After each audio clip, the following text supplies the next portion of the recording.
Никича 28 и днес ще ви покажа как да направите два от най-популярните портала в Майнкрафт към Рая и към Ада. Към Рая няма да се получи много, тъй като е много по-сложен от с мод. От Ада, да, и е с мод.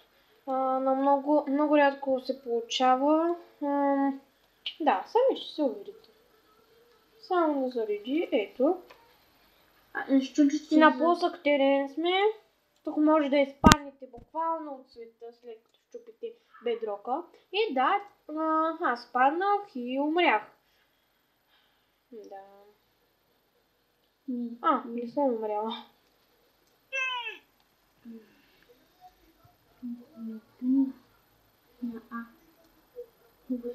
Те, както и да е.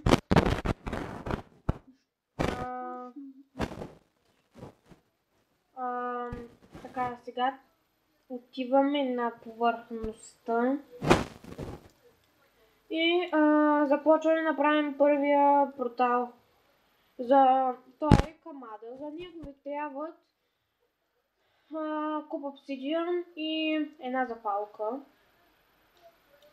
И оттам нататък всичко ви е готово. Правите 4 куба на височина и 4 куба на ширина. И откъдето си искате, подпалвате и става. Но не може да си измислите портала, той трябва да е, нали, с точните параметри. Точен размер. Който по-голям или по-малък няма да ви се получи съответно. И започваме. Не е нужно да изкопавам, но го правя. Все пак. Дори да изкопаете във земята няма проблем. Вие пак го правите правилно. Нищо, че е в земята. Да. И сега вземаме запалката и палим. Получавате, влизаме вътре да разгледаме. Няма нищо интересно. Има само зомби пигмени, които стояват на лавата и не могат да умрат. Ето тук има само пясък на душите и лава, както се вижда, и един безкрайен свят, който продължава навсякъде. Всичко е тъмно. Кажи един бък, като го видях в един клип.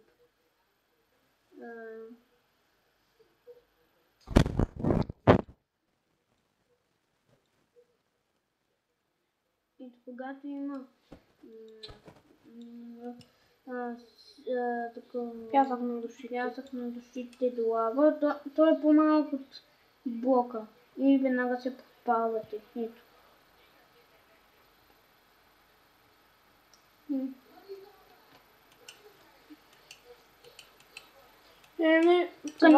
В Ада не може да слага вода.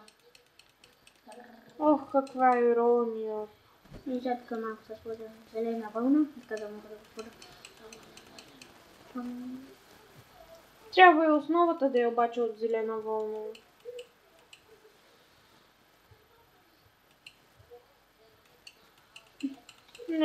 Не може. Но след като излезем от самия портал, трябва да го щупим и по някакъв начин да го разрушим, за да не влизат и излизат зомбите оттам. Не бива да закачам прасицата. Сега правим портал към Рая, без да убиваме животни. За целта ви трябва куп сияен камък, който има мод, има и със сигурност син сияен камък. Но за всеки случай го направите с просто сияен камък. И както ви казахме, с мод и много трудно да се сипе вода. С мод трябва но не ви гарантирам, че пак ще е лесно. Когато водата се разцепи и ви наводни, ние вземете с кофа, като кофата ще обере водата, когато започвате събирането от ъгъл, от който сте пуснали съответно водата. И това е. Другия клип ще направим, ще ви покажем как да си строите хубави и модерни къщи. Ако гледате и по-нататъчните епизоди, ще ви покажем как можете да се направите модерно кино. Но няма да успеем да го построим цялото, то ще бъде построено и само ще ви бъде показано. Клипа може да е на различни части. Да, защото да ги трудно се качва. Защото аз нямам много място. И по някое време абонирайте се за канала ми. Дайте положителен вот за този клип и аз бях Никича, 28.